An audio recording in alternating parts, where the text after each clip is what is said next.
Ladies and gentlemen, welcome to the show, and welcome to the show someone I've been wanting to get here and talk to for quite some time.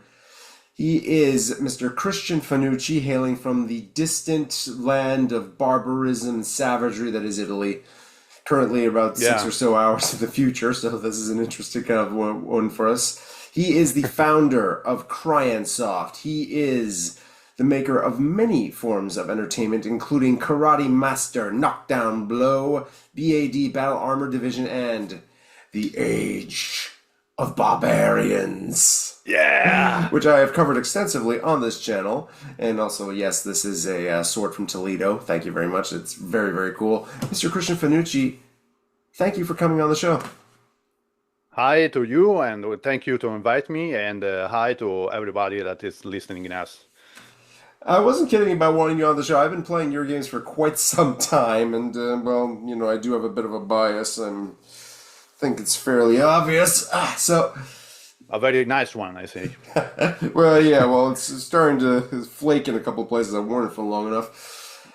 I must say, in terms of your particular repertoire, you've got a pretty good spread of different genres you've been working in, including, and from your start, actually, not only video games, also professional software. I think you got your start doing like fitness software, acupuncture, and fitness training and stuff like that.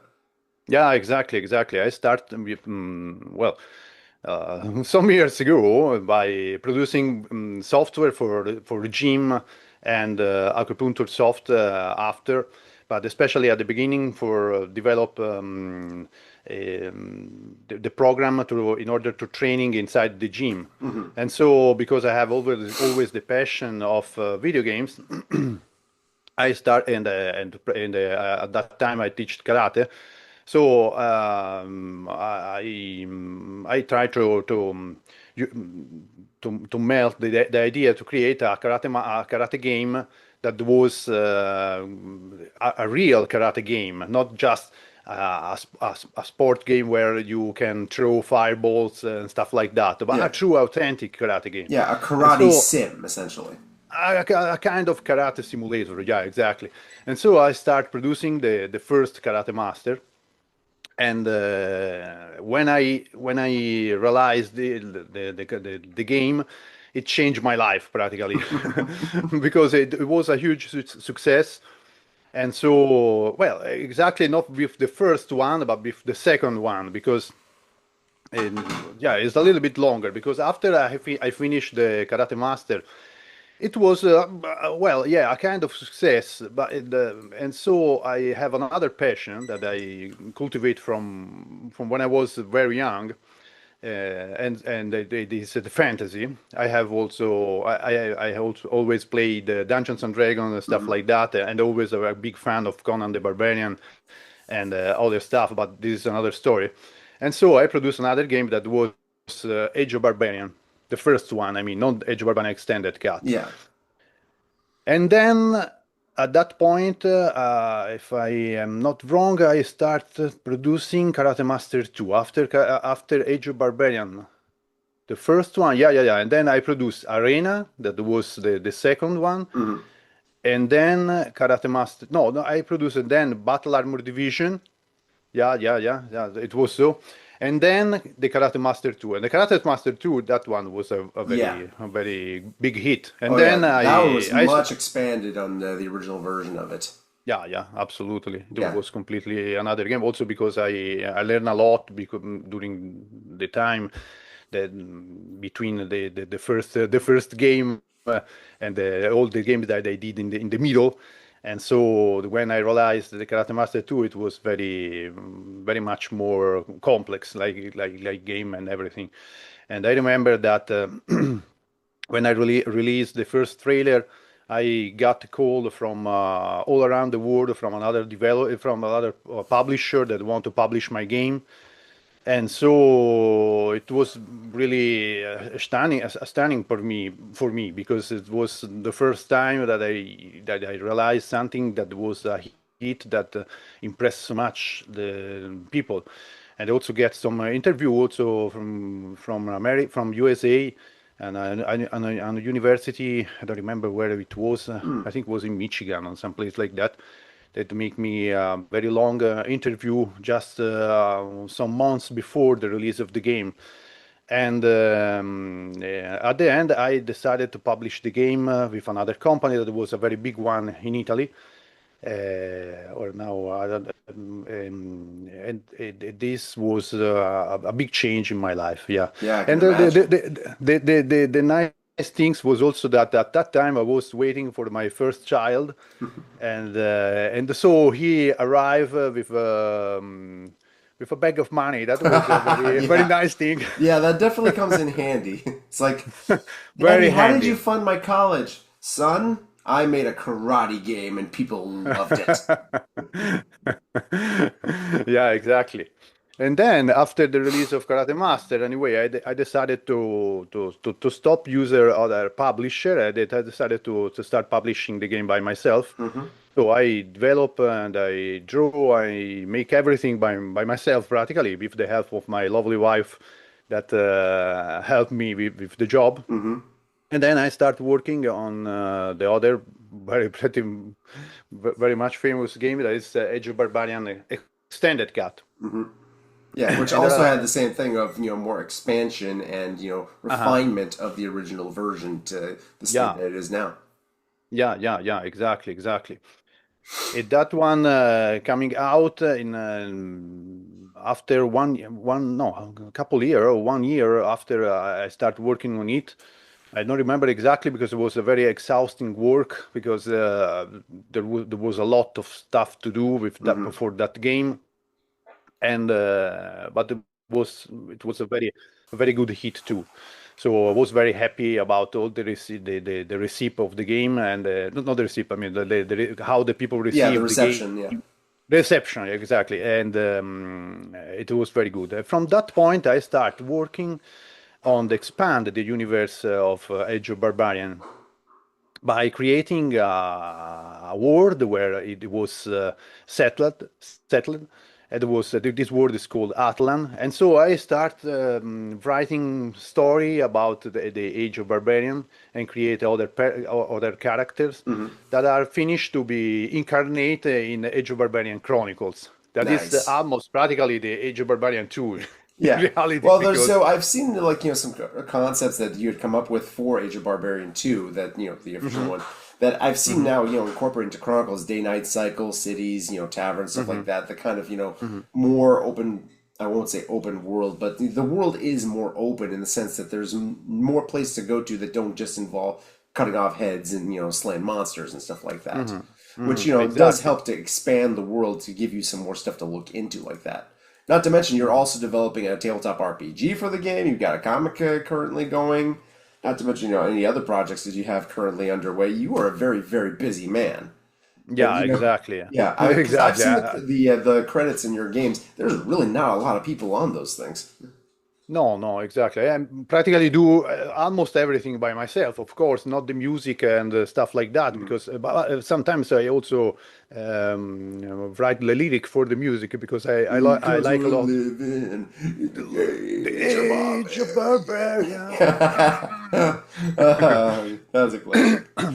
Yeah. Yeah, that was singed by a very good performance that I say hello. That's Ciao George. That is a very good performer from Greek. He's Greek and a very good one. And he is and his wife that is a singer too, a very good one. And she also performed in the Armageddon Onslaught. That is another game that I'm just there in the oven that is Mhm. cooking. Yeah, yeah, you've got. I think you had like two of them that were currently in development, currently paused because Age of Barbarian Chronicles is taking the main, brunt of it, of course. Which got a hmm recent release date trailer for March 6th, if I'm not mistaken, of next year. hmm hmm Nice, looking forward to that. Yeah, there's Did Armageddon Onslaught, which is like Revelations, but heavy metal edition, kind of angels yeah. versus demons and hot chicks and guns and everything, which is awesome. Yeah, yeah, yeah. It's a heavy metal dream come true that game. Yeah. Yeah, you also had a thing, what was it called? Metal Fury, or it Metal was Fury 3000. Metal Fury 3000. Yeah, that Yeah. one. also on the back burner currently, if I'm mistaken, or was that there was also a possibility of working with heavy metal for something, if I remember Yeah, correctly? exactly. That is a very complicated story too, because I practically realized the trailer for Metal Fury that it was a very stunning result because it practically spread out like a spam, but in a good way. I mean, all over the world. And so I got a call, not only for a lot of publisher, but also for the heavy metal itself. Yeah, And it was a very kind of strange call. Now I can't describe everything about that call no, of because course there's, not.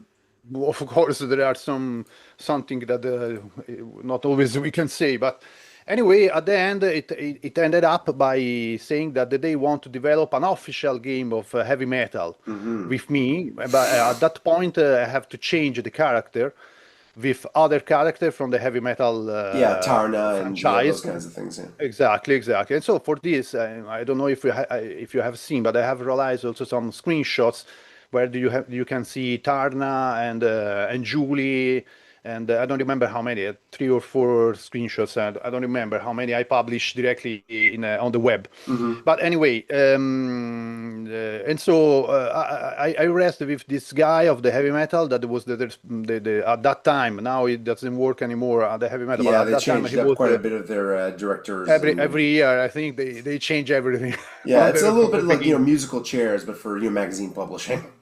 Yeah, yeah, exactly.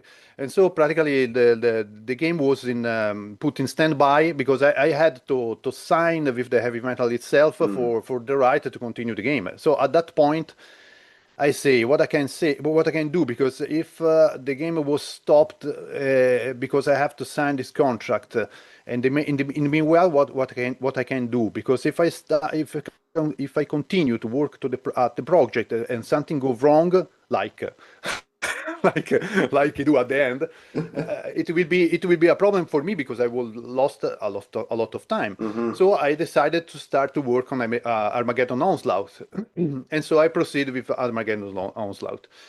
In the meantime, that I was waiting for the heavy metal that they remember that they have to sign a contract with me to send me a contract. But this never happened practically because the guy quit the heavy metal. I recontact him and he doesn't send me well he send me he give me a kind of address to contact, but the heavy metal never respond me again, and so they practically disappear. I have tried also to contact them, but they, like usual, they no, never answer. And No. so everything was finished at that point. At that point, I continue with the work with Armageddon Onslaught, but because I think that to develop another barbarian game, Age of Barbarians that become Chronicles, was a better idea. So I stopped working to Armageddon and I started working on Armageddon Onslaught. I'm sorry, Age of Barbarian Chronicles. Hmm. I don't regret these shoes because the game is now well is well received, and also the last trailer that I realized just 1 week ago is make more than 11,000 views and more than 700 like. Then it's a very good result for, I Hmm. mean, a little solo studio like me, and also because I mean I just published the trailer by myself and without using any kind of big platform to Hmm. share the Yeah, audience, you just like plopped it out there and the audience did what it does. Exactly, Yeah. exactly. Let's see what's happened. Well, I mean, I think one of the attractions here is one, your games are very unique to you in this sense. There's not really very many, I wouldn't say there's very many games of this type with this particular aesthetic, with this particular like, storyline style. And it's definitely a very Italian style. You go back to like the 1970s and 80s, there was a rush of people trying to, cash in on the Conan the Barbarian after that came out in '82. And Italy was one of the ones that really went into that, coming out with all kinds of sword and sorcery flicks. So you guys, well, I mean, it was very much a continuation then of the sword and sandal stuff that was happening, also in Italy. 'Cause Yeah. you guys, you got the Romans, okay? You pretty much are, the center for that kind of stuff, that aesthetic. So it makes sense that Italy would be very much a, mecca for this kind of stuff. Yeah, exactly. And in Italy at that time, I mean, in the 50s, 60s, there were a lot of movie that was sword and sandal. That's why there was the change in sword and sorcery, no? Because Yeah. they took the idea. It was They an probably use the American same guy. sets too. Yeah, exactly. They just add the magic and stuff like that. But there was already in some movie. If you see some old movie like Machiste against the monsters, Yeah. it's already a sword and sorcery kind of movie. The passion for me for the sword and sorcery come very early. I remember still now that I was very young and I was in a holiday in a weekend with my parents. We did a car trip to go fishing because my father liked fish. And at the evening we stopped on a kind of open up cinema, no, a movie theater without the roof. How do you call it? Drive-in? A kind of drive-in, but without Yeah. the car. But Okay. anyway, and I remember that there were a lot of mosquito, enormous, like prehistoric mosquito that flying around me in the night. And it was a little bit cold, and my mom was worried because she think that maybe it was too cold outside. And I looking at the movie, and I saw Mark Singer. He was rotating his sword in the Beastmaster. Beastmaster! And Yes! then I was like, Ah! Ah! it just hit me in my imagination. It was unbelievable for me. It was the incarnation of the warrior. So Yeah. Mark, if Mr. Mark, if you ever hear this show, thank you for the Beastmaster, and even Beastmaster is probably visitors, my number and even two, visitors said it's very good one.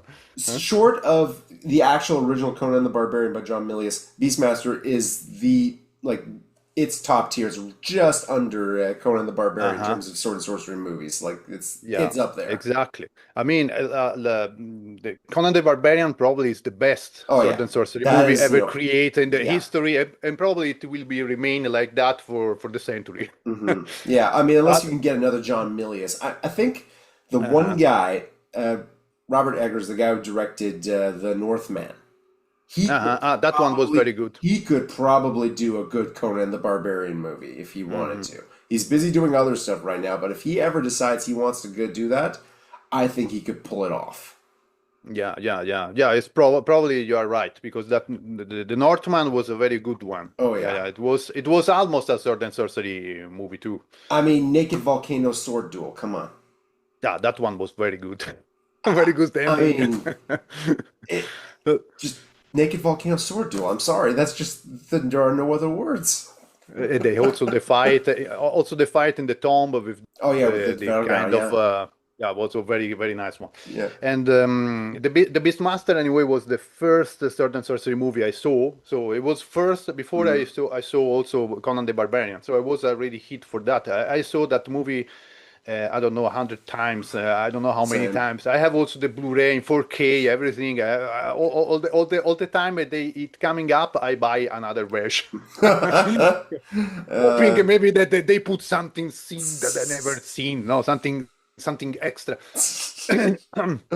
And so after that, I develop a strong a strong passion for the sword and sorcery, and also because I have an uncle that she when I was always young, and she bring me to the theater sometimes in the weekend to see movie, Hmm. and all the time she bring me to see Barbarian movie.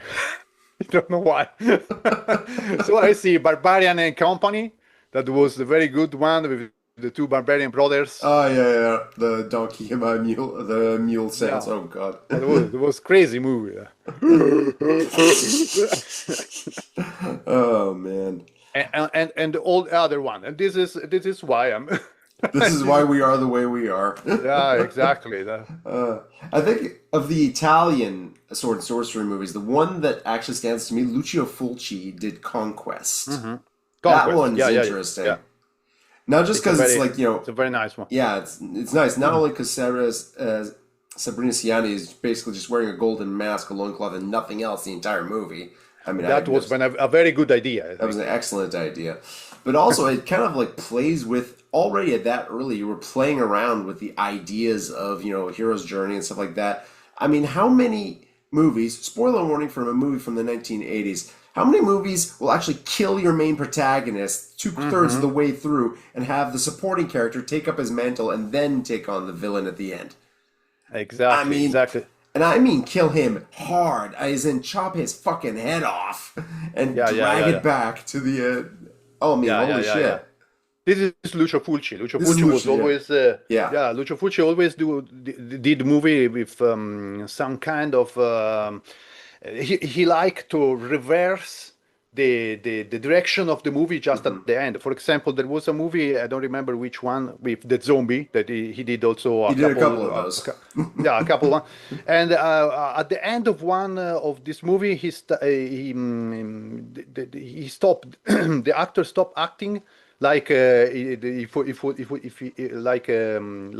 if it was real, and they started just saying, "Okay, we have finished the movie. We go away with the boat." No, they jump on the boat and they go to the title screen just because the movie was ended.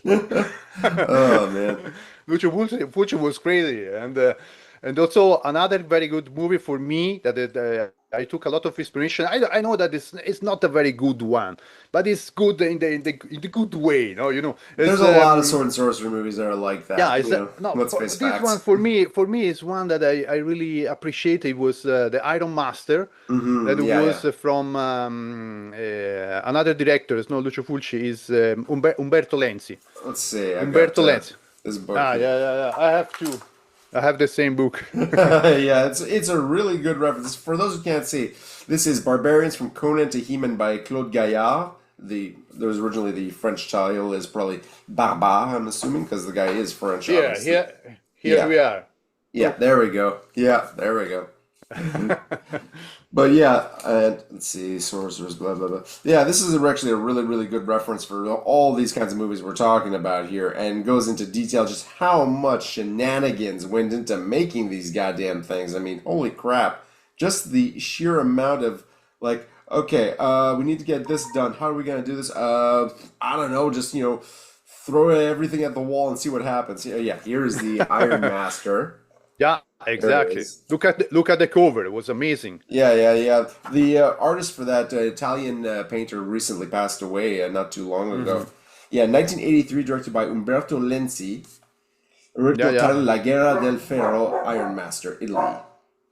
Alternative title yeah. Vindicator. Although, yeah, This movie is interesting for me because many times I took inspiration from stuff that it doesn't come out well, but they have the idea, no? There yeah, is some idea inside that they say, okay, they did a movie or they did a video game or whatever, and it didn't come up well, but there is something here that maybe if he could, if I do this and this and this, it can come up well. yeah, If you change something because the idea at the base was good, and Iron Master, for example, there was it was the first for me, one of the unique prehistoric fantasy movie that yeah, is a caveman, but in a fantasy, a little fantasy. Probably Umberto Lenzi didn't understand exactly what he did because he wanted to make a Conan movie, no? yeah, But he have to work with Cavalloni, that is another director that want to make a caveman movie like yeah. Because the Quest one for Fire had just come out, and exactly. that had been really popular. So, Exactly, and so during the production, meanwhile they're producing the movie, they take the direction to make a kind of Conan-like movie. But the truth is that this kind of movies was like a fantasy prehistoric caveman movie. This one is interesting because yes, for example, Conan is settled in a prehistoric world, but is anyway pretty civilized Yeah. because there are a lot of city, there are a lot of culture that are developing in high development, and in this movie, they are just cavemen. There is nothing. There Yeah, is and just then, of course, someone discovers this whole metal thing and goes to uh-huh. town with it. Yeah, exactly. It was an interesting idea for me. Hmm. And for this, for example, in Age of Barbarian Chronicles is settled in a prehistoric world that is I research a lot to try something of to invent. I mean, to try to invent something of original. That is absolutely not easy nowadays Oh because no, no, it is not. nowadays almost everything is already written and it is already invented. And sometimes, a lot of times, happen to me that I have a good idea. I can do this and this. Let me check if everyone have already do this. There is already. Even the names. Sometimes Hmm. for example, I call my first character Rahan in the Age of Barbarian X. I think that Rahan was an original name for me. I think And that then you okay, look at the comic book section, and uh-oh. exactly. I discovered this in French when I was in French in Britain to visit the Stonehenge that are in Britain. They are Hmm. in I don't remember the name. Karnak in Karnak. Yeah. And then there was a comic shop. I stopped at the comic shop. I look at the comic, and there was Rahan. And there was, oh no, it's not possible. No, Yeah. luckily, the Rahan from French was blonde. Yeah. And a caveman too, so And the caveman too. yeah. Yeah, exactly. But it was unbelievable. Yeah, But well, I anyway, knew about it's very that difficult. Rahan because I'm in Quebec. You're in Canada, that French Canada. Hmm. So, naturally, when I was in high school, there was, the comic book section of the school library, and Rahan was there. So, yeah, Ah, Rahan, okay. Thorgal, and, a bunch of other classic, like Franco-Belgian comics and stuff like that. Your Bob Well, Morans and stuff like that. okay. Well, in Italy, there is no Rahan here in the, like comic, so I never saw it until I was in French Yeah, from see, that that's day. interesting because you're right next to France practically, and I'm I across the know. ocean, and somehow I Yeah, managed to get this stuff. I know my. It's interesting how the cultural kind and linguistic kind of divisions can cause these kind of fractures in terms of like what gets popular where and how it gets interpreted or translated, stuff like that. Yeah, exactly. Hmm. I don't know why it is so. Well, anyway, in France they have a very large production of comics. Hmm. They produce hundreds and hundreds of comics every year, I think. Yeah. And also Humanoid was the original one from which born Heavy Metal magazine. At the beginning was I think it was Humanoid Hmm. or Metal something like that. hurlant. Yeah, Yeah. Metal Every Hurlant. time I Yeah, go to exactly. vacation in Europe, I pick up one of the issues. Whenever I go back magazine rack, I try to find Metal Hurlant and bring it home. Very good one. Yeah. And so, for example, I started to make a lot of research for where set the Age of Barbarians. Where is the what's the setting of Age of Hmm. Barbarians? So I think that one of the best places that maybe I'm not sure about it, but I think that it is not still used until now. I hope. Is the Dead Sea of Mediterranean. Hmm. I mean, when there was an age where the Mediterranean Sea it wasn't there. The water was outside the land, and so practically that place was not covered in water.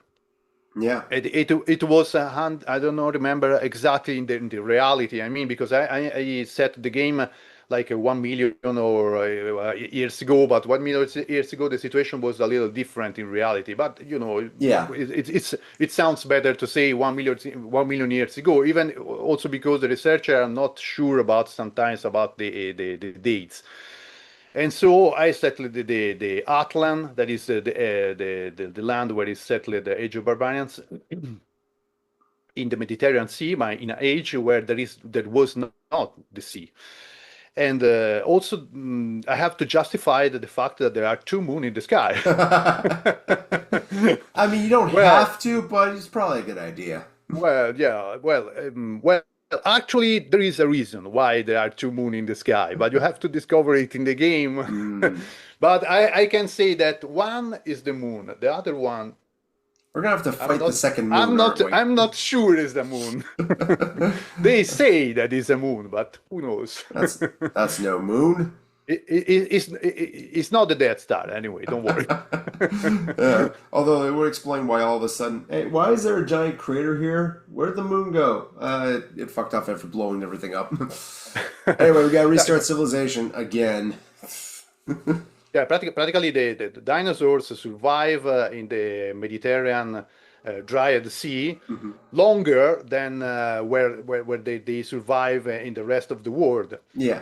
That is, of course, is fantasy, but is a kind of way to explain why there are Yeah. dinosaurs and Well, it is humans. a little bit plausible that not everything died out exactly at the same time. There might be some arid pockets of something surviving for longer, even if they didn't survive up to now, obviously, unless you Of believe the Loch course. Ness Monster and stuff like that. But, just the idea of, buff guys with very little clothes and big swords fighting dinosaurs and monsters and, ape men and dragons and weirdo, Lovecraftian beasties. I mean, that is a justification in and of itself right there. Exactly. Yeah. Well, anyway, it really exists an Age of Barbarians in our time. Hmm. If you go 100 years ago, when there was Neanderthal, Florensis, and other kind of humans, I Hmm. mean, Yeah. they were not human. Yeah. They were different from us. And probably, if you see how we react each other from just because sometimes people are different, or even if you don't know someone, you react like you are different. No, I mean, Yeah. uh, That got evolved into us hard over, dealing with the other humanoid species that, according to I some think. archaeological evidence, did in fact eat us. Yeah, exactly. I think it was a massacre. I mean, here in Italy, for example, they discovered a north of Italy, a cave where there are a lot of human skulls that are broken, Hmm. that are and they discovered the signs of the teeth that scratch the skull. Meanwhile, they sucking the brain out. There was the Neanderthal that did that. So it is sure that there was also that they were also cannibal. They are not sure that every Neanderthal were cannibal, but it's very probable that they Yeah. were pretty ferocious. It was the Also, style at the time, really. yeah, it's a very Yeah. caveman style. Well, there you go. Yeah. I mean, don't mess with Ron Perlman, is all I'm saying. I love that movie. But yeah, I mean, this is really kind of the cool thing about this kind of sword and sorcery stuff is that even going back to Robert E. Howard and stuff like that, his stuff, the guy was basically using his setting, a Hyborian setting, as an excuse just to have a hodgepodge of whatever kind of stories he wanted his characters to go on. Okay, I'm going to have a bandit story here, I'm going to have a pirate story here, some kind of crusader story here, or a big war story, Texas frontier story over here. But because it takes place in this fictional prehistoric civilization, he could pretty much just get away with it by kind of blending all these different elements together to create something that is wholly unique in its own regard, and tied into a lot of the kind of myth making people were doing, Madame Blavatsky, Theosophy, that kind of stuff that did believe in this whole Atlantis and ancient civilization stuff. So it has a lot of resonance in the idea of here's a period of history we don't know about. Let's go to town. Yeah, exactly. For example, to when you create a setting like I did for Atlant for the World of Age of Barbarians, you have also, of course, to set something, some parameter of reality, especially because a certain sorcery is more realistic of the like a fantasy genre, like Hmm. for example, high fantasy. If you realize a game, a game or a story settled in a high fantasy setting, you are more freedom in this way because you can create whatever you want because there is the magic, no, and so there Yeah. are creatures of any kind because of the magic, or because of a portal with chaos that bring here aliens or everything you want. But sword and sorcery is different because the story have to be settled in a more realistic world. For Hmm. example, even Conan the Barbarian, that is, of course, a sword and sorcery setting. It is not. If you read when you read the book, there are a lot of stories that could be realistic at all. They could be absolutely realistic. Yeah, in many There cases they are started out that way and became fantasy stories when the realistic version exactly. didn't sell. So it's just like, okay, I'll just throw in some, some magic, check with Drake tits. Okay, let's just go with that. Weird Tales is buying Yeah, it. Great. All right, cool. exactly. But anyway, when for example Conan meet some monster or demon or whatever he encounter, he himself is always afraid of what he see. Hmm. It is something of supernatural. It's something that no one believe it could exist. It is not like Tolkien, for example, where everyone know that the dragon exists. There are orcs. Everyone in the Middle Earth know there are stuff Yeah. like that. In But versus in Hyborian Age, if a wizard were actually to come knocking at your door, that's a big deal, and you should be worried. Yeah, because that means you're in Stygia probably, and you're about to get sacrificed to a giant fuck off snake. yeah, exactly, Yeah. exactly. But The anyway, places where magic is the difference between high fantasy and, I guess not low fantasy, but sword and sorcery, is that in the sword and sorcery world, the magic is not universally available. It's exactly. concentrated in certain pockets. And Hmm. so certain places that maybe never have anything weird happen, but the places where something weird can happen, it can get really bad real fast. And societies Exactly. that have incorporated that into themselves, like the Stygians in in Conan, or the Picts, which is the savage version of that, Hmm. who also are like thoroughly corrupted by magic and sorcery and stuff like that. Those places get really really weird at times and get really really nasty because we're not talking about nice magic either. Yeah, exactly. The difference is exactly this one, that the fantasy world is a place where everyone is aware of what live in this kind of world, and they are not even too much surprised when they meet this kind of stuff. But Hmm. in a certain sorcery, it is a kind of low fantasy settling Hmm. in reality, because at the end there is something, when they meet something, it is a surprise. In the Age of Barbarians, I settled the game in a prehistoric where there are dinosaurs and a lot of stuff like that.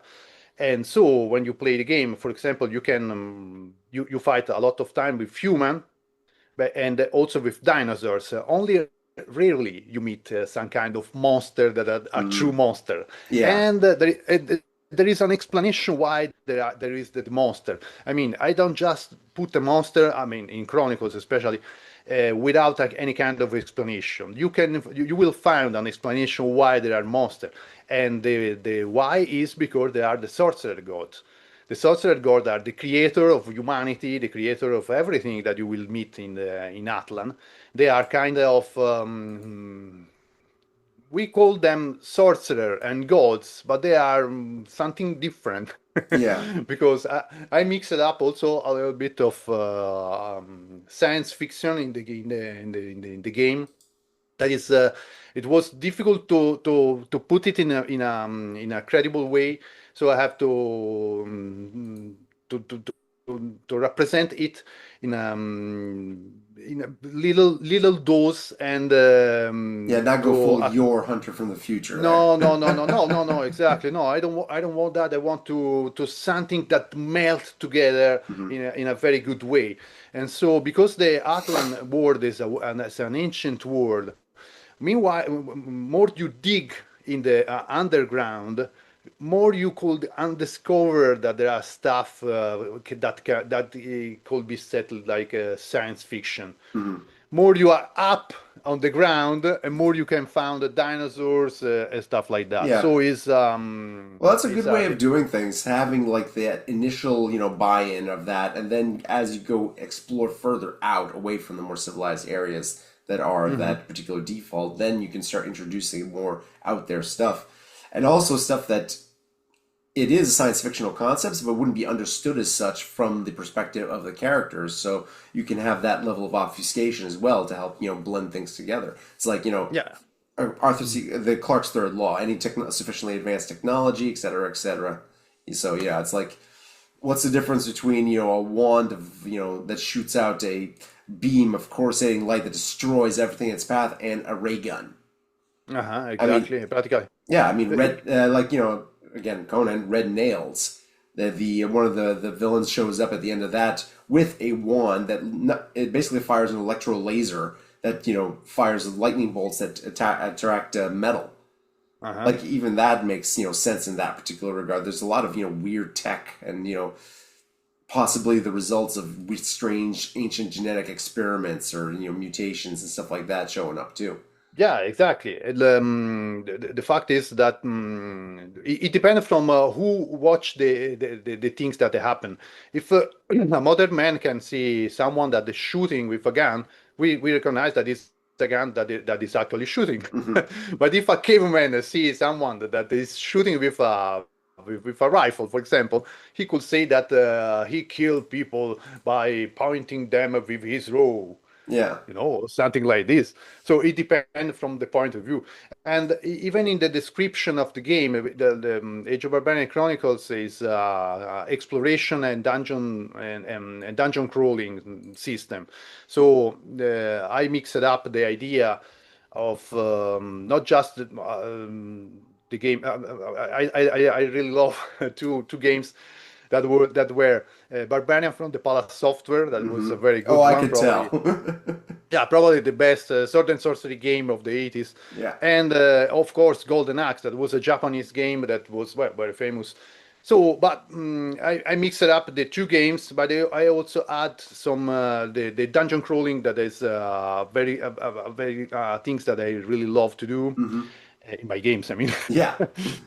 and when you don't have on, as you know, it's not that just that you encounter monster and kill everything. You have also to sometimes solve some little tricks, or even explore and figure out what is you can investigate on stuff that you find inside the dungeon. Yeah. And I describe the stuff you encounter from the point of view of a barbarian.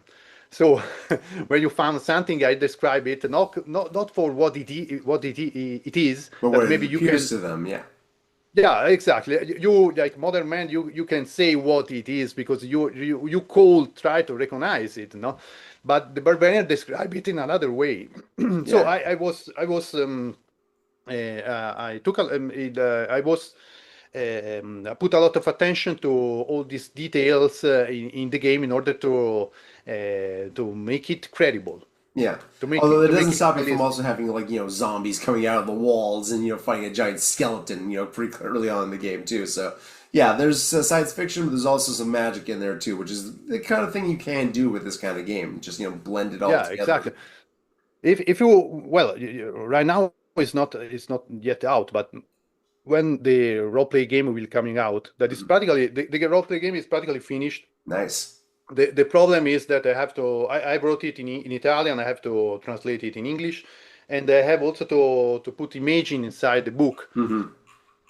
So it will took not it's not a process long to be done. But the problem is that I have absolutely no time right now because I'm completely concentrated and for ending the game, and that is almost finished, but it's not yet finished. Hmm. So of course, I have also to dedicate my full time to that kind of work. Yeah. But anyway, in the role play game, there are also a lot of explanation of how the ritual work.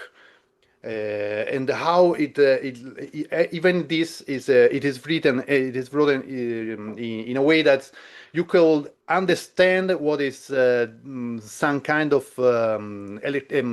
science fiction device, but without ever say that there is an electronic device or a kind of stuff like that. It's always that you understand what it is, but the book never say what it is. Yeah, it's implied and such. Yeah, I'm looking at the Exactly. quick start that you put out right now here, looking at going through this. You got, your different classes, your different all the mechanics and stuff like that, equipment. It's fairly a solid quick start. Obviously, the main version, the full RPG's got to go into more detail system wise and stuff like that. But you can sorry, but you can definitely see You're where you're welcome. going with all this stuff. Also, I do appreciate the fact that there's an explanation how Shayna's armor stays on. Yeah, Mammillatrix of the goddess. Uh, yeah. So basically, Uh, two-sided tape. Kind of. exactly. Magical Very, two-sided tape. You gotta love it. very, very simple. Oh, there you go. Yeah. Yeah, the Good role stats too. play game will be also developed to be played with miniature, and I Nice. have also developed the game in two ways. So practically, you can play with the dungeon master, without dungeon master, with solo play, because there are all the rules necessary to play the game by yourself or just in cooperative with someone, or with someone, friends or your wife or whatever. Mm-hmm. And you can play it with miniature. In the game, in the book, I mean, there will be also in the last part of the book some pages where there are you can print and cut the tiles for the dungeon that are Cool. very. I show you. I have. Well, it's just like this one. Oh, cool. Yeah, those kinds of classic little geomorphs. Yeah.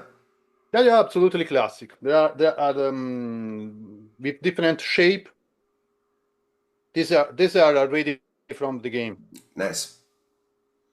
and you can play it with whatever miniature your favorite miniature, whatever you want. Yeah.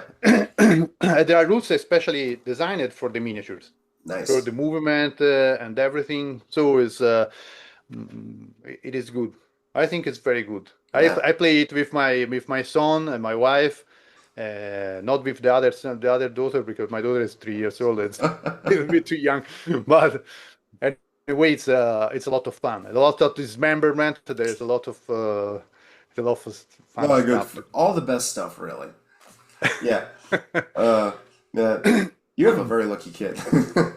Yeah, yeah, yeah, yeah. uh, yeah, because like going in, you were talking mechanics in here and stuff like that. Going into the actual, game development here, like obviously you're working solo here. So what do you say is the most difficult thing about developing a game like Age of Barbarian Chronicles and your previous games in under those kinds of circumstances when you're pretty much doing everything yourself like this? Well, the most difficult things is I don't know that I have to do everything by myself. So practically, I have to do. I mean, there is not one part that is particularly the most difficult to do. It is the whole work that is it take a lot of time.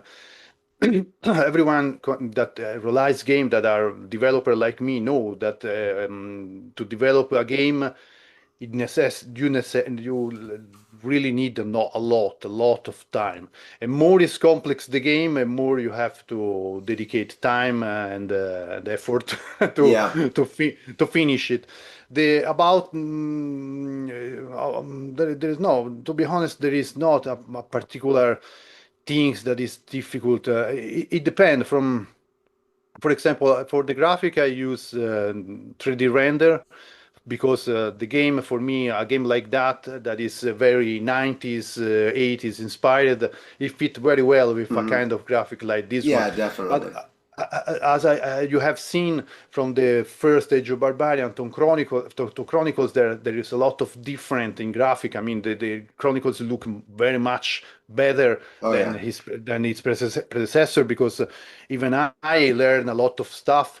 I have to animate. One thing that is difficult, for example, is that because the graphic is so realistic that it look almost real, Mm, the animation that I did by myself, I mean, that I yeah. animated the character with my hands, and this one with my mouse. Yeah. The problem is that because it's so realistic, the graphic, and I don't use capture motion, almost some scenes, but it's very rare. And so sometimes the animation could be a little bit, how do you say, Stiff Wo- or woody, a little bit, weird. yeah, a little bit weird. But Yeah. anyways, it's something that it was used even in 90s or 80s or in period like that, where the graphic were much more retreated, and the Hmm. animation were much more ugly than nowadays. Yeah.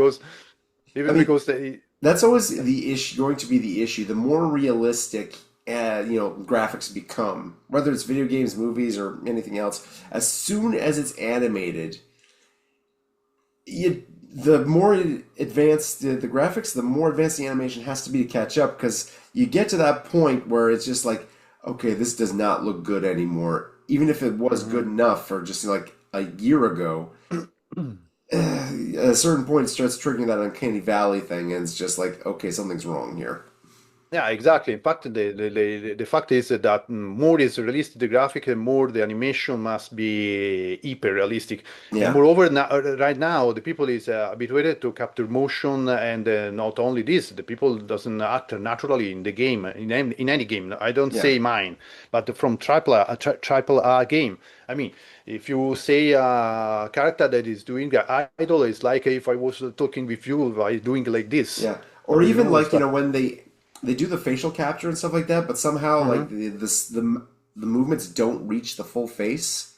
So mhm. like you have someone who's like, I am be really emotional right now, and it's like the eyes that you don't get it, or it's like too exaggerated slightly. Uh-huh. Uh-huh. It's like that would work if you ever played a game like from the Codemasters, like Time Splitters or Second Sight.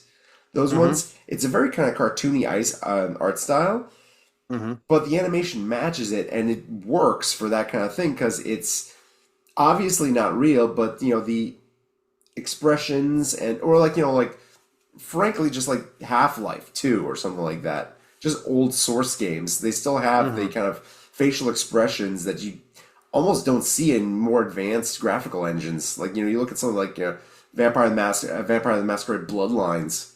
You Mm-hmm. have those, characters standing right in front of you speaking to you, but the facial expressions are really, really good. They put a lot of effort into getting the animations, top Mm-hmm. notch for those ones. Yeah, exactly. There are a lot of people that working just for one animation Mm, for to be in order to do it realistic. So it's very difficult. I think anyway with the movie I did a pretty decent job for Age of Barbarians Chronicles. That are the expression and everything that I did for the mm-hmm. characters. I think they are good. They are believable, I think, and even because the story of Age of Barbarian Chronicles is a dramatic story that you will discover during the game, and Yes.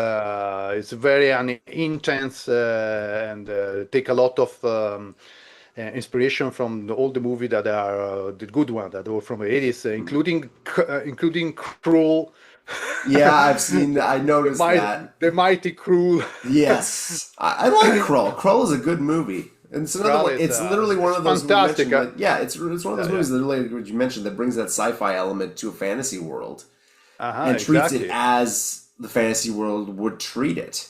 I mean, it's And literally an alien he invasion have of the glaive. the glaive, aka one of those like fold-out shurikens you can buy for Halloween at Walmart. Fantastic, fantastic. I never understand how he catch it back. Anyway, Yeah, but Christmas and magic. There we yeah, exactly. go. So Yeah, exactly. For example, for Age of Barbarian Chronicles, one of the big issue I had was exactly for realize the movie because it took a lot of time for rendering. It was so long, Mm. and it took eternal. Really, it was a lot of time. You need a very good computer that I have. Well, I am with two computers here around me, even if you don't see it, you don't see them, and they are pretty good, but they need a lot of time. Yeah. Luckily, just recently, someone decided to share with us the artificial intelligence. That is something that I pick up to realize some of the animation of the video because in this way with a good control, of course, of the frames, of the keyframes that I have to put, I can speed up the rendering of the process for making the movie. Hmm. And this speed up a lot the process for doing it. Yeah. Otherwise, it will keep eternal. Yeah. I know, That's always the I thing know when. I know that there is some people that doesn't like to use artificial intelligence for stuff like that, but I think that is unreasonable. I mean, it's something that we coming out is a part of our life nowadays, and especially for a studio like me that is practically just me to do all this kind of work. I think that is a very good resource to be Yeah. used. I think It doesn't main. make sense to Yeah. don't use it. I think the main objection is like, when you create something out of whole cloth and stuff like that versus like, tweaking, using it to tweak and adjust, something that you create yourself. So I think Yeah, that's where but the main objection I lies for a lot yeah of people. I can understand this because if you, for example, if you don't know how to draw, you don't know how to do anything practically, and you ask the intelligence to the AI to realize a picture of a fantasy world, of course, no, because someone say, well, I know how to draw, I know how to do a paint, I know how to do that. And then arrived this guy that used the intelligence, the artificial intelligence, and realized something Hmm. that maybe it cost me months to be realized because you have to paint it and everything. Hmm. For example, me that I have already shown with other games because I'm on the I'm here for already from some decades, and I have already realized a lot of stuff and drawing and stuff like that. I start also with drawing comics many years ago. Hmm. I make also some publication, but nothing, nothing special. Anyway, so I use the keyframe that of rendered graphic already done by me. I mean it's already one part of the game that I have already rendered and everything, and I use another keyframe where I want to practically to ask to the artificial intelligence to make the frame from frame 1 to frame 30, Hmm. no, for example. From the frame 30 to the frame 60, I have make another frame key that is always done by me. So it just make the animation Hmm. in order that I have the full control on whatever is created because it's already created by me. So it is not something that I create by zero with the artificial Yeah. intelligence. Completely different. It's just for create the video animation that I Hmm. use it, and it saved me a lot of time. I can imagine. Absolutely. Yeah. So using like, going into again like, graphics stuff like that, you do the whole 3D you do the animation stuff like that. As you can, we've seen obviously, as you've mentioned, like, from the original Age of Barbarian to now, there's been, massive improvements in terms of like, graphics stuff like that. You didn't just also do that, you also like improving on the scope of the games as well. You have an overworld map here, you have randomly generated dungeons, you have a, wide variety of like, RPG mechanics as well in this game like that.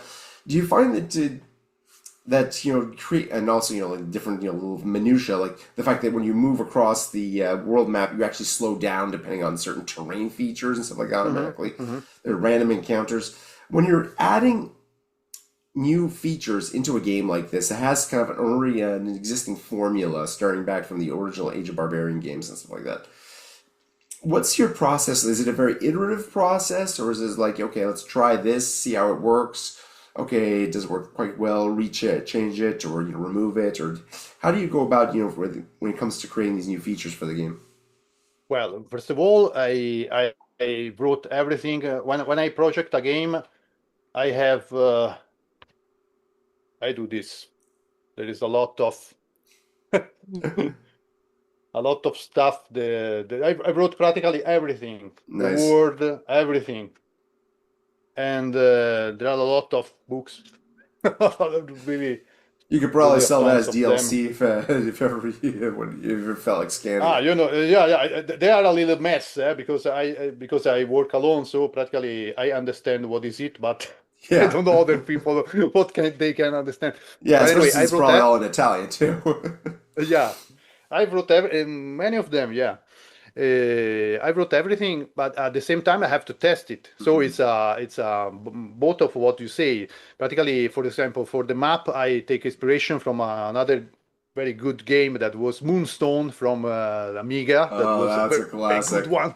Yeah. It's a spectacular game for me. Was amazing, Just and watching those trolls smash a knight to bits like that is spectacular. classic. It was amazing game. You die in so many different way. It was a Oh yeah. pleasure. Mwah. Anyway, I took the inspiration from that game because for me it was the only game that used this kind of way to exploring the map, I think. And so practically you move and you have a certain move that you can do until the day end. And so I took the same idea with Age of Barbarian Chronicles, and you move on the map until the end of the day. When the day end, you have to camp, and you can be attacked by someone, a lot of Or something. beastly creatures in the Outland. And otherwise, you can reach the destination you're supposed to do Hmm. to arrive. And so yeah, I added the something that slow down your movement, that it could be hills or lake or stuff like that. And I was also trying to add the possibility to, for example, if you go if you have to pass a river that is pretty big. Sometimes I also have the idea that maybe you can found a place where to pass it, not just you can go through the river. You Yeah. don't see this in the actual demo that was available on Patreon. But I think about it. The only thing is that sometimes you don't understand from the map where you can pass. So it was a little messy to Mhm. do something like this. And so I put the idea for apart. But anyway, yes, you have to test the all the time you realize something, you do it, you do, for example, the map, the movement, and everything, and you have to test it, and you say, well, it's okay, but maybe let's increase a little bit the speed of the movement, or you decrease a little bit when you are in the forest, or maybe it is better if you can pass the water, or you can pass it because anyway, who cares, no?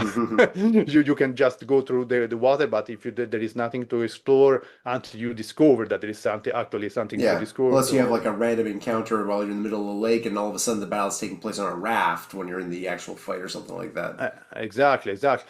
I have also changed, for example, the background when you have an encounter. Hmm. It depends from the terrain which you are actually in that moment. Yeah. The background change, and this is well, it take there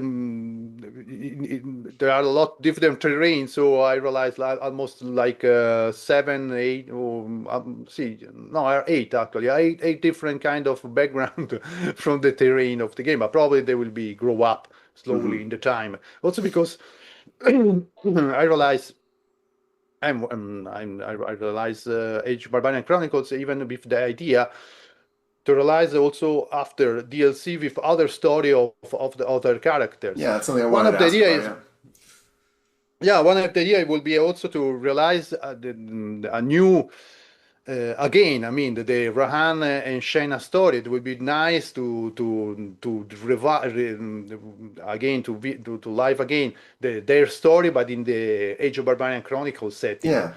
it will be nice to have something like this where you can move all around and you have to beat Necron, but you have the possibility to move all around Atlan like in Yeah, because Chronicles. we also see like on the map Shayna's the city Shayna's from that Necron sacked and took her from. I think we can still Hmm. see Rahan's village a little bit up there. You can actually move up to the top of the map and see that all of the original Age of Barbarian took place Yeah, just along that strip, right along the top of the current map of Atlan. yeah, Just you know, exactly. Yeah, exactly. The map is not complete. The map you see in the movie, in the game, is just a portion, is a three-quarter of the interior of the whole map, because the whole map is bigger and it's arrive from the kingdom of Shen, that is on the top right of the map. But this part you can't explore this the right part of the map because it's cut it off for the game because it's mm, too much. It's too yeah. big. Otherwise, it will be impossible for me to. If you can have the Yeah. entirety of Greek myth take place in an area the size of Greece, you can have all of the game taking place in just that one area. It's Uh-huh. pretty surprising just how much stuff you can have crammed into that kind of size area. Yeah, exactly. There are a lot of stuff that can be also add after the game will be after the release of the game. Hmm. It is possible that the game is thinking in order to realize a lot of expansion. Hmm. But that's why it's Chronicles. Exactly. You Yeah. see. The only thing is that for the release, I have to cut off the adventure mode because it was really it took too long to be realized because Hmm. well you can already I have already tried to play with Ronconda and Gorlo that is actually the dwarf even if it's not a dwarf and the wizard Yeah.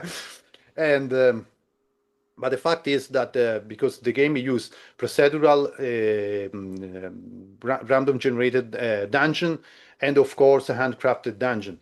The game in adventure mode is focused on procedural dungeon. Hmm. So, but you have also to realize a lot of weapons, armors, stuff in order that they need to be found, Hmm. and Yeah. I have to realize not. I have realized like for example for Xona and Yana there are wait, it's not more than 40 weapons, more than 40 Just for those weapons two. for those two. And so if I have to realize also more weapons for Gorlo and Ronconda, there will be like 80s. Hmm. It will be too And then you have much. different armor as well, helmets and items that Exactly. do actually show up on the characters too. Exactly. Or It's too not, long. depending on what you take off too, which is always a fun option for you. There's something that I always appreciate about your games is that they're completely unapologetic about, yeah, this is the kind of, this is what sword and sorcery, this kind of 80s sword and sorcery is going to be looking like. You buckle up, Buttercup, this is going to get good. Yeah, exactly. Well, it's the fact is that is settled in an ancient time where Mm, the our we think that the things that we think are good, no, the thing the things that for us are right 100 years ago they weren't. no, yeah. It is just what The we past is think that another is country, right. as I say. It's another country, exactly. If you just go back of 100 years, the world will be unrecognizable for our principle that we have nowadays. Oh, No, yeah. and so imagine a world barbaric of 1 million years ago, where there are a sorcerer god that dominate the world, and I mean, what the people could think at that time, is it will be we are there will be always human, but there will be a completely different mentality. Yeah. So something that shock us for the reaction of the characters of their behavior is something because come from a different world, a different mentality. I mean, So hell, we now, have that now. Different cultures, that run into each other even who've known each other for over the internet and over mass communication.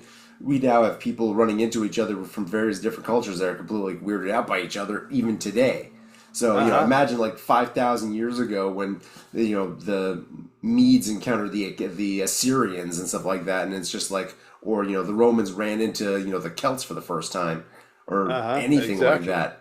It's just, complete. I remember someone reading somewhere Roman's description of one of the Huns, because the Huns practiced cranial deformation in the crib and stuff like that. Mhm. They wanted something like a bit more of a pointy head or something like that. And to the Romans, when they encountered them, they looked alien. Like Absolutely. like you might think, oh, the Romans are just like poo pooing on the foreign barbarians, but no, they would have actually looked like bizarre to them on a physical level because of stuff like that. And to the Huns and other people who did this kind of thing, that was perfectly normal. That was just the kind of thing you did. That was that was the style. That was the Yeah, sexy thing to exactly. do.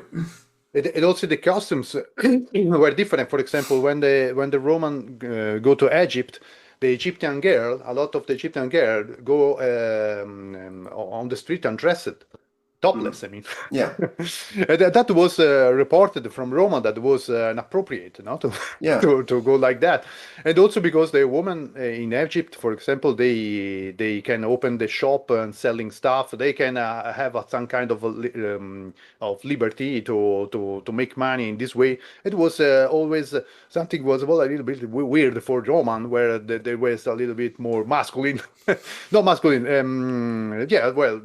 I mean, the word is patriarchal. Let's face fact. Exactly, Yeah. yeah. So and so a different culture. So Mm. I tried to represent even in Age of Barbarians some things that they are different. For example, there are a lot of sacrifice, and because it was the culture of that time, Yeah. it was something that And is in a world with actual gods and actual magic, I mean, yeah, people are gonna get stuck on those altars. I mean, sorry, it works. exactly. Well, even nowadays, there are people that are very strange to do stuff like that. So they are, of course, not something of public domain, Hmm. but there are. So, yeah, exactly. The idea was to create a world different, a world ancient, where the culture even was different. For example, there are the famous law of Sum, that is something that is always mentioned in the game, but there are not explicit um, description of what they are, even if I have, to be honest. but Yeah. Well, but you just keep anyway, him on the shelf next to the Codex of Hammurabi and the other stela over there, and just mhm. reference as needed. Exactly. Well, sometimes it's nice to even to make reference of stuff, even if they never come clear exactly what Mm. they are. But the fact that you know that they exist, it makes the world more believable. Yeah, exactly. Yeah. They know they're not going to go on to detail and explain exactly what they're talking about, but the fact that they're talking about something that is obviously relevant to their situation and something that they understand, it makes them feel the Mhm. world feel more lived in, I guess is the word we would use for it. Exactly, Mm. exactly. And there are also different sorcerer gods. The sorcerer gods are this powerful entity that you will meet. That you meet in actually in Age of Barbarian Next. You meet Necron. Even if I think that if it never happened that I have time to redone the game, another remake, I will make him far away much powerful than Mm. how he appear in the game. That is well, in the game he appear like an ordinary wizard. I So mean, long as I can get Shayna to just chop him up to bits like I do at the end of Age of Barbarian, that was satisfying right there. yeah, exactly. Well, because at the end they are human anyway. Mm. Because well, or better, they are not exactly human, but they create the human, and they, in order to live in our world, they have to be a little bit more human. Mm. But anyway, it will be explained better in the game, Yeah. Gotta leave something especially for the in the imagination. yeah, exactly. We will there are many stuff will be explained in Age of Barbarian Chronicles. There are also a lot of connection with Age of Barbarian Extended Cut. Mhm. Absolutely, it's not necessary to play Age of Barbarian Extended Cut to play Chronicles, even because Chronicles is settled before Age of Barbarian Extended Cut. Yeah. So eventually, But the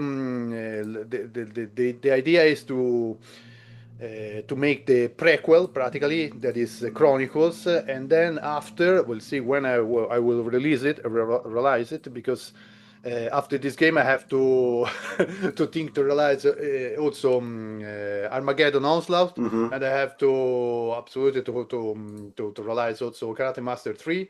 Ooh, that's Yeah, gonna yeah, be interesting. Because we didn't this talk too, game. yeah, we didn't talk too much about Karate Master, the Karate Master 2 and stuff like that. But that one also has certain aspects to it that, one, the idea of, just following your day-to-day life as a karate, enthusiast, increasing your skills, training, going into, bouts with other fighters to, prove yourself.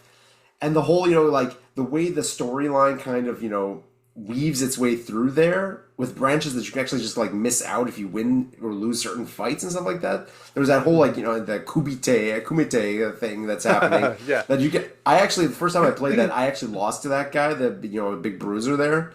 And the Uh-huh. storyline just, stopped because I think you have to actually beat him in order to get the whole thing where he tries to get payback on you later on, kidnaps your girlfriend and all stuff like that. And there's a lot of stuff in there. Like you get into like exposition matches on the newspaper. You fight a bear. You fight a bear. You do a flying jump kick over a speeding car. That is just like why people need to talk more about this game, man. And if you're doing a sequel to that, that is great. Yeah, yeah. The third one, in the third one, you will have the possibility to customize even your character and to make a diet, so you can grow fat, be slim, and stuff like that. That would be fun. The fun story about one fun story about Karate Master was that because of the bear and the bull, there is also a bull. Yeah, bullfighter. I got a restriction age Oh in many no. countries because you have actually to fight because you hurt animal. So because you hurt animal, they give me a restriction in Germany. I don't know in which another country, but I make practically the game is more it was more censored than Age of Barbarians. Can you imagine? Considering Can you? that, Age of Barbarian got a rating that is lower than Karate Master because in Karate Master you beat animal. And the fact is that because a real animal, they have to declare that they are real. Well, yes, a real, but I mean, come on, they real. are real. Okay, sign it.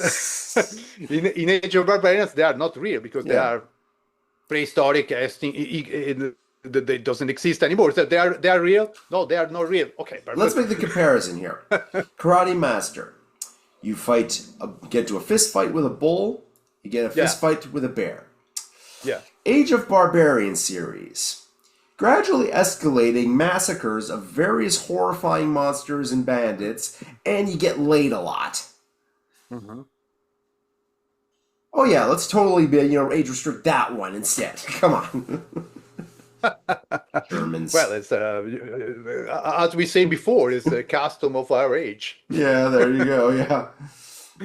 Yeah, Yeah, no, it's yeah. great. Speaking of which, we'll get back to the Karate Master for a second, but since we're on the subject, there's quite a bit. Things get spicy in Age of Barbarian Chronicles at the moment. Is that currently the level that it's staying at, or is that going to be downgraded a bit for the final release? How's that working out for you? Because I know with Steam it can get a little bit complicated.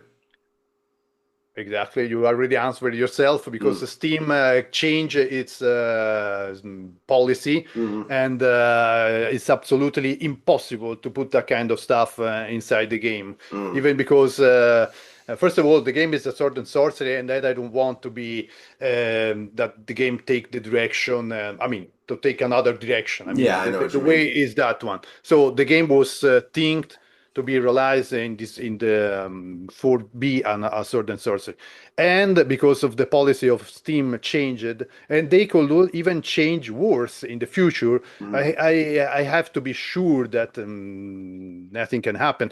I have some colleague that I know that they realize the game on Steam with they were not too much. I mean, they were more explicit content than mine, and they get banned. I mean that their game were no more available on Steam. This is absolutely something that I don't want to happen. Yeah, I Not can imagine. Yeah. especially after all the effort that I Oh well, that I yeah, yeah, did for exactly. these years. Absolutely doesn't. Absolutely not. So no, there are of course there are some implicity in the game because it's a sword and sorcery as something. It is of course inside the game, especially the relation from Xodan and Yana, because of course there must be something in this way. Yeah. But absolutely, absolutely no. We have to change something, and we have also to consider that what is available, what is possible to do in one moment, it could be not more possible to do in another moment. So, like Steam already have done, and it is not only Steam, because Steam is it's very accommodant for this kind of stuff. Yeah, But that's there true. are also other, for example, Epic, that is more restricted than Steam, and there is also Sony, for example, Yeah. that I am trying probably to publish the game too. Ooh. What I would love to publish for Sony PlayStation, yeah, but they are more restricted than the others. So I have to keep it to keep Keep R an rating eyes at on most, it. basically. Yeah. Yeah, exactly. Yeah. Well, it is what it is. Plus, there's always, patches later on. Who knows? But yeah. Sorry about that. Still getting over this damn thing. Uh, Yeah. it's the Go. winter. The winter is coming. Yeah. Winter's coming, and I have a child in daycare, so it naturally brings back a whole bunch of bugs. Yeah. Going back. Yeah. They arrive at home with a little here on the nose, and Always. Yeah. you took an Ebola practically. Yeah. There The you go. par Yeah. Yeah. Going back to Karate Master after that little Uh-huh. that pleasant diversion. One thing I always liked about that is that game is the variety of like mini games and stuff like that. Did you had that? You must have spent a long time. Okay, how can I represent this particular exercise or training montage or method of training in a way that can be done with a controller and have it be fun, or at least, if not fun, actually replicate just how fucking how terribly exhausting it is to get this done. Just the button mashing and some of those things is just oof, man. That was a workout. Yeah. The mini game were an essential part of Karate Master because of the training, and also because in the life of a karate practitioner or every kind of fighter, you have to train a lot. You train a lot. You fight. I mean, you train more than how you fight, how many times you fight in the Yeah. reality.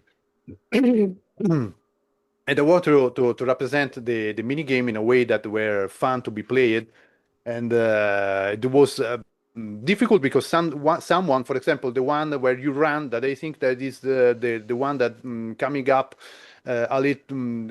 I mean, it's probably the worst one. I mean, because when you run, you have to push the button when you are at the top of the right, and then you have to push it again on the top when you are at the top of the left. There is a cursor that do Yeah. this. And this was not very well explained. Some people tell me that they don't understand exactly what they have to do. So, for example, in Karate Master 3, I have to I will take more. I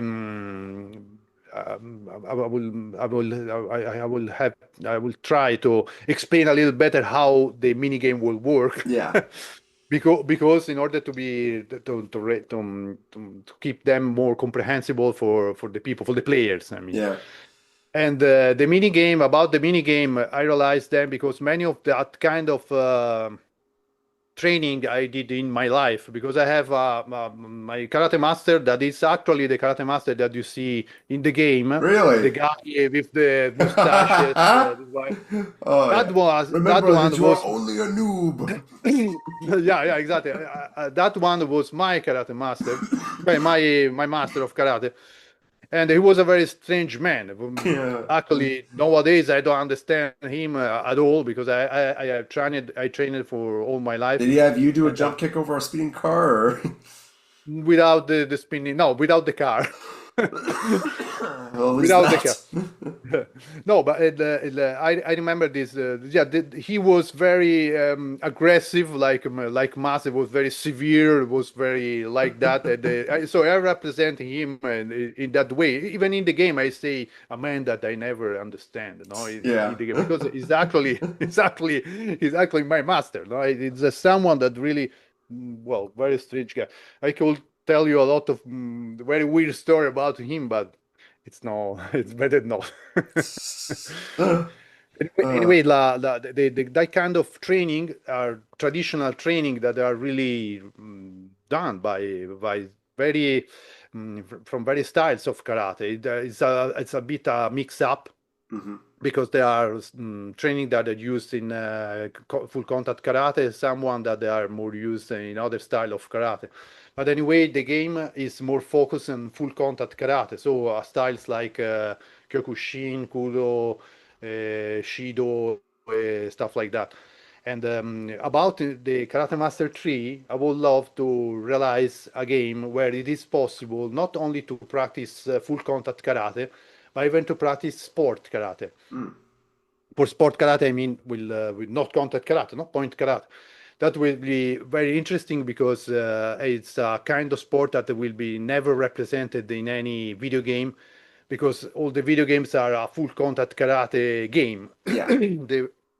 So I want to represent full contact karate, yes, but also sport karate. So you have to choose your career, and maybe after you could choose I mean the way, the road that you want to where do you want to go? Do you want to finish to fight in a ring? Do you want to finish to fight in a professional karate competition like Karate Combat? Or do you want to become the new world champion of sport karate? This is will be a kind of way a path that you Mhm. have to choose during your career, and it will be depend also from which style of karate you will choose and how you will play the game. This will Nice. be very, very, very nice because it's different from all the kind of stuff you will see.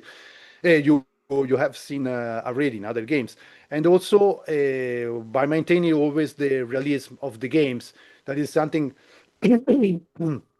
I have always tried to do, even with in Age of Barbarians, even if it's a fantasy game.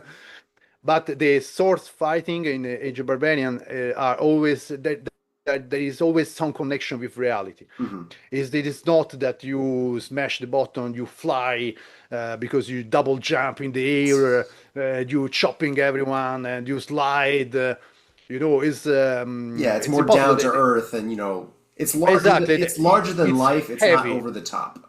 No, exactly. Of course, it's fantasy. Of course, it's not realistic, Mm. but at the same time, I have something of realistic, Yeah. Especially because, like we say before, the Sword and Sorcery is a low fantasy, a kind of low fantasy. I mean, it could be a low fantasy, depending Yeah. even from the genre. But anyway, I intend my Sword and Sorcery in this way. So. I have to represent the sword fight a little bit with some ground of realism. Yeah. And for the for the karate master, of course, it is absolutely the main things because the karate master must be realistic because otherwise it becomes Street Fighter and you have to compete even with a different kind of game that is I don't want to. Yeah, yeah, it's a completely different genre in and of itself at that point. Yeah, One exactly. thing I think that's really good for that particular kind of believability is the way it would, even the original, even going back to Karate Master 2 there, the animation was really, really well done, even in that early stage in your gaming career, gaming development career. Like the way that, the punches and kicks would go out, it felt very smooth and, Yes, thank fluid, you. which is, That was one realized by me with a program. I think I can say the name. That's Spine. mhm. That is a very good tool to animate sprite. Practically, you chop any animation, any part of the body. Mhm. You chop the shoulder, the arm, the forearm, and so on, and you put it together in a skeletal bone that are connected, and Mhm. then you animate it in with your hands. Yeah. And the fact is, for example, that the animation it's look very they look good, even because the character are drawing. They are Yeah. cartoon. I mean, that is the fact that Yeah, well, we yeah, talk that's what we were after saying earlier. before. That Uh-huh. the animation has to, the animations and the graphics work hand in hand to create believability. Uh-huh. If one of them's off from the other in terms of their resolution, I guess you could say, then things won't look quite right. I've seen like spine style animation done for other games where it feels like jerky and stuff like that, where they just couldn't get the animations to have that kind of smoothness. And I think like the style of drawing that you used for Cry Master helps a bit because it's not like razor like what's the word I'm looking for here? It's there's a bit of fuzz to the illustration in a sense. Uh-huh. It's like it's not like super high focus like high fidelity They are kind not of. too much sharp. They Yeah, are it's not too sharp. Yeah, so there's a little bit of give, like your eye kind of like fills in the blanks of anything like that, and really helps with the smoothness. So yeah, I mean that's something where it really worked out very well. I hope they'll be able to keep it going for that for Cry Master 3. That's for sure. Yeah. I will use the same style, but I raise up a little bit the resolution. Hmm. Probably we'll see. Let's see if I can do something good. But Yeah. anyway, I have already done another game with the same program with the same style, but it's much better in this way. That is Armageddon Onslaught. Armageddon Yeah. Onslaught is not, the sprite of Armageddon Onslaught are someone not them all, but many of them are realized always with spine with the same style, Yeah. That with the was same interesting because I it's a mean, combination of like run and gun side scroller with a shmup when they, angels take flight and just start blasting at demons in the air and stuff like that. So that's an interesting little combination of stuff like that. yeah, Armageddon Onslaught. Well, actually, the characters are demi-angels. Mm. So practically, you discover at the beginning of the game, you are the apocalypse come, the four horsemen that are already unleashed on the world, and so the world is scrambling, and you discover something appear to you, a kind of strange animal. Well, I don't want to spoil it too much, but Yeah. anyway, it's something nasty that tell you that you are not just human, but you are a demi-angel. So you discover that you have power inside yourself that can be that they can grow. That's why you start at the beginning, at first level, of course, Yeah. and you have to do all the process to become stronger and stronger and Hmm. acquire a lot of power. You can slow down the time itself. You can throwing thunder from the sky. You can shoot energy balls. You Jesus can beams. exactly stuff like that. That My insane child, the stuff. power of Christ is with you. Take these No, guns. no, Go to town. exactly, exactly. This is more like a, Yeah. and The power of Christ and Smith and Wesson compels you. that was at the beginning. The game was realized when I work with the game at the beginning. They doesn't have gun. They just use the magic the magic power. I mean, no? But then I think, well, it would be cool if they can use some desert eagle or something like that. So let's try how it will be work with some machine gun, and Yeah. I think it's very cool Angelic with this gun. Express .50. Yeah, exactly. And so I have also worked a lot on that game for the different kind of death of the enemies, because you can blast them with a bazooka, you can shoot them with a machine gun, you can let explode their head with a desert eagle and Yeah. so on. Killer And assault special and just, kick oh, them to you pieces. can also yeah, exactly. You can also use the salt that they disintegrate them. They also they you see all just the skulls, the skeleton that scramble Nice. and everything. Yeah, it's a lot of destruction weapons that very fun. The game is that game is very complete. I think that once I realize Age of Barbarian Chronicles, it will took me not too long to terminate Well, the game that's because good. it's I'm already. glad to see that. I Yeah. have already tested it with my wife from the beginning to the end. I need to finish the last level because when you have to meet someone, Hmm. they did actually it doesn't exist the last level. But anyways, all the stuff is already there. There is also a nice place that is called how do they call it? Paradise Lost, I think. There's a kind of pub in a place underground where the people is still safe. There are angels, Yeah. So it's kind of some like a hub demons. area for. It's a hub area where you can buy pistols, powers, and stuff like that, or you can just take a bath, just for fun. I mean, you gotta get that, demon ichor off of you somehow. Exactly, in some Yeah. way. Uh, yeah. But that's always cool. Having different genres like this, where you have, the Age of Barbarian stuff, you have Crime Master, you have Armageddon Onslaught, all these different genres. You also have, BAD, Battle Armor Division, which, I mean, Hmm. given the kind of channel I run, it would be, sacrilege for me not to mention that game, which is honestly a pretty solid, mech side scroller right there. It fits in really well with other ones that have been on the market. There's a dearth of these ones. There should be more of these kinds of games out there. Yeah, I know. It's the fact is that when I realized Battle Armor Division, because I love a lot mecha games, well, Mm. especially when I was young, that I love to play Steel Battalion and stuff like that. I got it right And there. it's a spectacular game, one of the Oh. best. So I realized the game, thinking that I have to make a mecha game where it's difficult to, not difficult, but where it's complex with the buttons. Now you Mhm. have to open up your shoulder for launcher the missiles. Yeah. Then you can push the button to launch the missiles. No, usually in a regular game you just push a button and it is open up and it shoot the missiles. But Yeah. I think that you have to control the mech.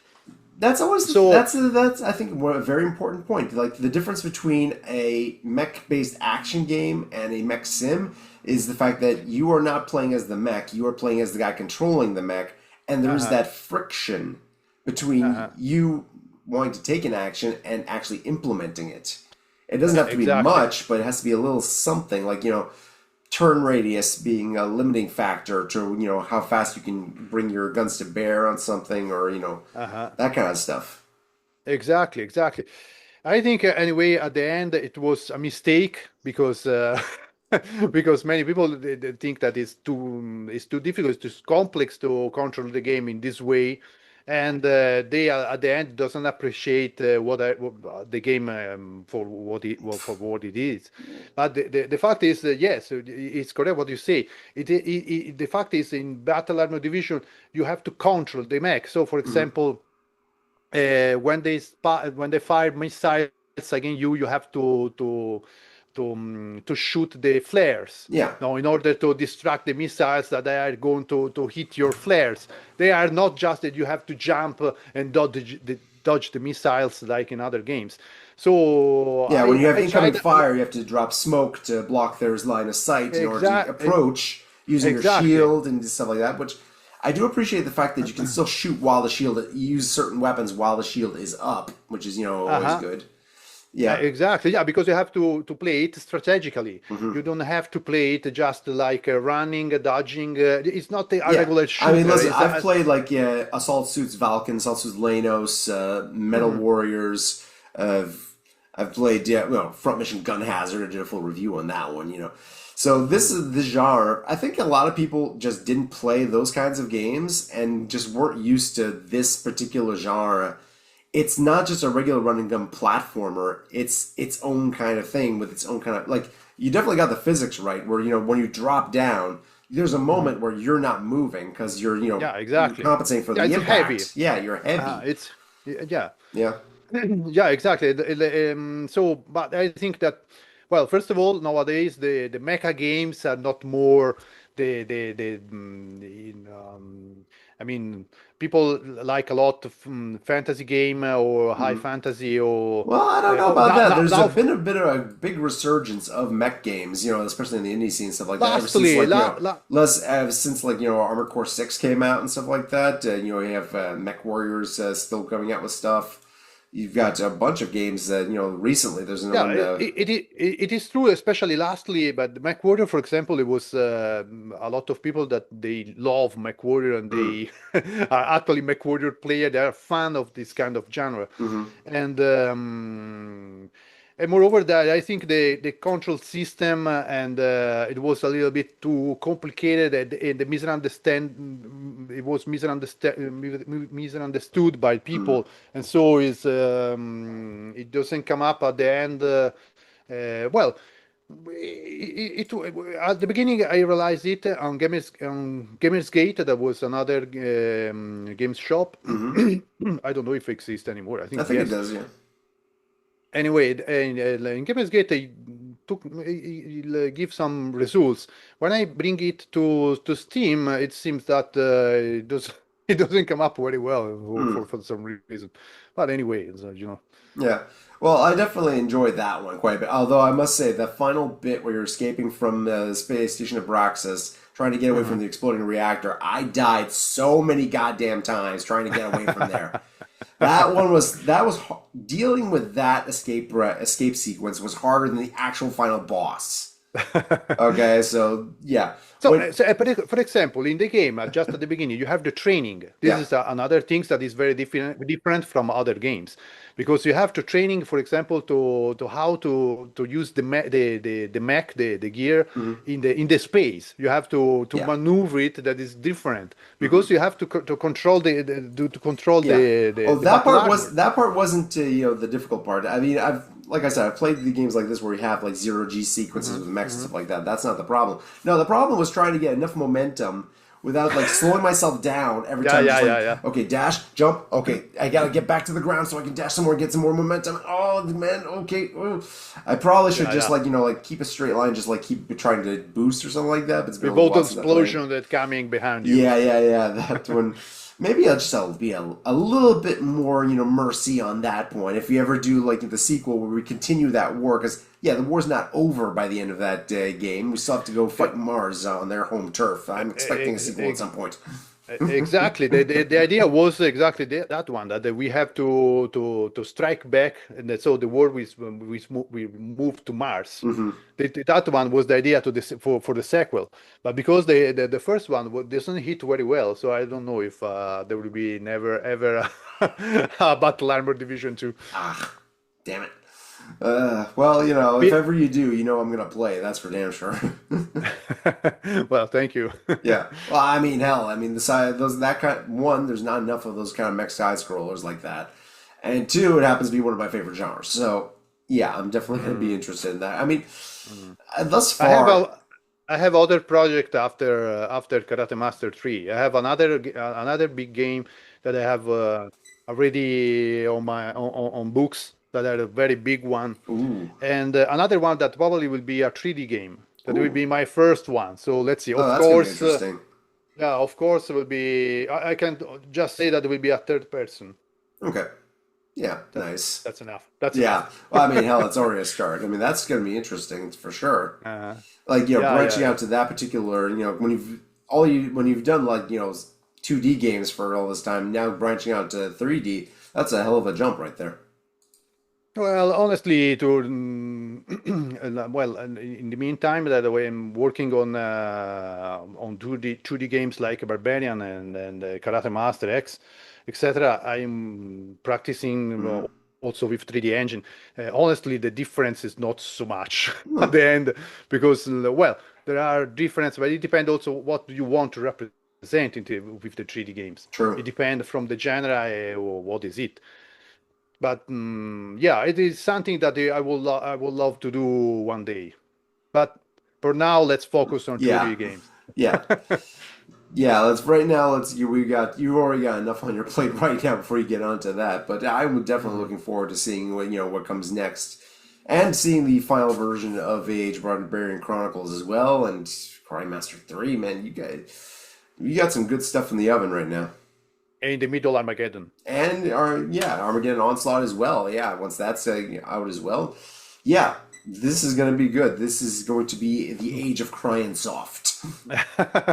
Well, let's see. Anyway, probably after Karate Master 3, I will try to finish Metal Fury 3000 because even that game it is pretty developed.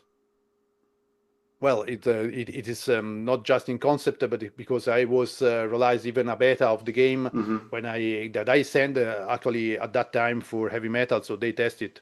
Yeah. And so it is something that I have already on cooking. So probably it is better to finish it. Yeah, well, at the very least, see how far along you can get with all that, and who knows, maybe the new management over at Heavy Metal will get their heads out of their asses. Let's see. I have some idea about it, but until it's very difficult to talk about this stuff because you never know until you sign up and until it is sure that you have signed up with someone. And talking about you never contractual know. agreements and stuff like that in detail is never a good idea to do on the internet. So no, absolutely. No. Even because there are a lot of people that are offended very easily. Offended very easily, and worse, lawyers. Exactly, especially the lawyers. The true villains. I see, exactly. The lawyers and wizards. Same thing. Doesn't like barbarians. Cleave their skulls. Well, thank you very much, Christian, for coming on the show. This has been a blast. You're very welcome. It was my honor to be here to your show, and hope that everyone have fun to hear me with my macaronic English. Well, your English is pretty damn good, so no worries there. Is there any place you want people to check out your stuff? Well, of course, on the Steam first of all, and even of my Criansoft www.criansoft.com. That is my website where they are post all the stuff that I produce, game, even the comics and the role play game of Age of Barbarians that is coming next year, 2026. Yeah. And the comic, of course, which is also, available currently issue by issue on Patreon as well. Of course, yeah. I have also a Patreon that is open where I developed the comic for Age of Barbarians. And also the game will be available. I mean, I'm talking about Age of Barbarians Chronicles, but all my game will be available very soon. Let's see how many very soon, but soon on Epic Store. Oh, that's good too for people who are going for that. Yeah. After Karate Master 2, that is already available on Epic Store, I will release Chronicles at the same time of the release of Steam. This for sure. Yeah. About Age of Barbarian X and Arena, I have to make some update for them before releasing them to Epic Store, so they will come out in a second moment. But anyway, there will be everything on Epic too. All right, cool. And of course, you're on X, you're on Instagram, you get all the socials for people who want to follow along and see what the latest news is. And yeah, all the links for that stuff is going to be in the description of the video. Yeah. Christian, this has been great. No problem. I mean, I'm glad to have you, and I'm glad everybody here enjoyed it. For both of us, I am Zero Sum. This has been Christian FANUCCI of Criansoft. Thank you all for watching. Thank you. We'll see you next time. Thank you to everyone. Bye. Bye.